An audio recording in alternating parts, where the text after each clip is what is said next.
கிறிஸ்துவில் அன்பானவர்களே, இந்த மார்க்கை செய்தி அதிகாரம் 1 இறைவசனம் 30. சீமோனுடைய மாமியார் காய்ச்சலாய் கிடந்தார். உடனே அவர் அதை பற்றி இயேசுவிடம் சொன்னார்கள். இயேசு அவர் அருகில் சென்று கையை பிடித்து அவரை தூக்கினார். காய்ச்சல் அவரை விட்டு நீங்கிற்று. அவர் அவர்களுக்கு பணிவிடை செய்தார். சீமோனுடைய மாமியாருக்கு உடம்பு சரியில்லை என்று இயேசு அப்பா கிட்ட சொல்றாங்க.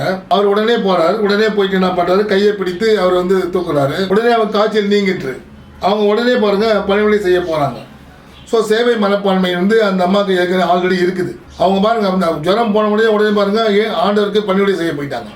ஸோ அது மாதிரி தான் நம்ம இயேசுவின் மூலம் நம்ம இயேசுக்கு சாட்சியாக வாழணும்னா சேவை செய்கிற குணம், அந்த பண்பு எப்பவுமே நம்ம இருக்கணும். நோய் விட்டுச்சுன்னா, காய்ச்சல் வந்துச்சுன்னா குணம் வாங்கி கூட 2 நாள் 1 நாள் கழிச்சு 1 வாரம் கழிச்சு தான் எழுந்துப்பாங்க. ஆனால் அவங்க பாருங்க காய்ச்சல் குணம் உடனே இப்போ இயேசுக்கு சேவை செய்ய போயிட்டாங்க. அது மாதிரி தான் நம்ம சேவை செய்யணும். ஒவ்வொரு நாளும் மக்களுக்காக வாழணும், சேவை மனப்பான்மை செய்யணும். உடல் ஊனமுற்றவருக்கு, குஷ்டரோகியாக இருக்கிறவங்களுக்கு, கண் பார்வை இல்லாதவங்களுக்கு நம்ம சமுதாயத்தில் நம்மளால் முடிஞ்சு சேவை மனப்பான்மை இந்த உலகத்தில் வாழணும்.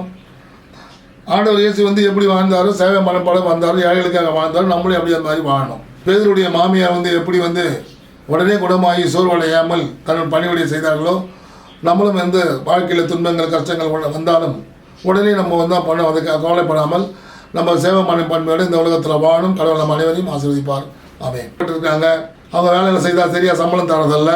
ஸோ பொறாமை குணம் கொண்டவர்கள், பெருமை, இதெல்லாம் இருக்குது, ஏகப்பட்டது இருக்குது. இதெல்லாம் அது உலக வாழ்க்கையிலேருந்து நம்ம இந்த சமுதாயத்திற்கின்ற மக்களை நம்ம காப்பாற்றணும்னா நமக்கு சேவை மனப்பான்மை இருக்கணும். அறுவடை மிகுதி வேலையாட்களை குறைவுன்னு சொல்கிறார் ஆண்டவர்.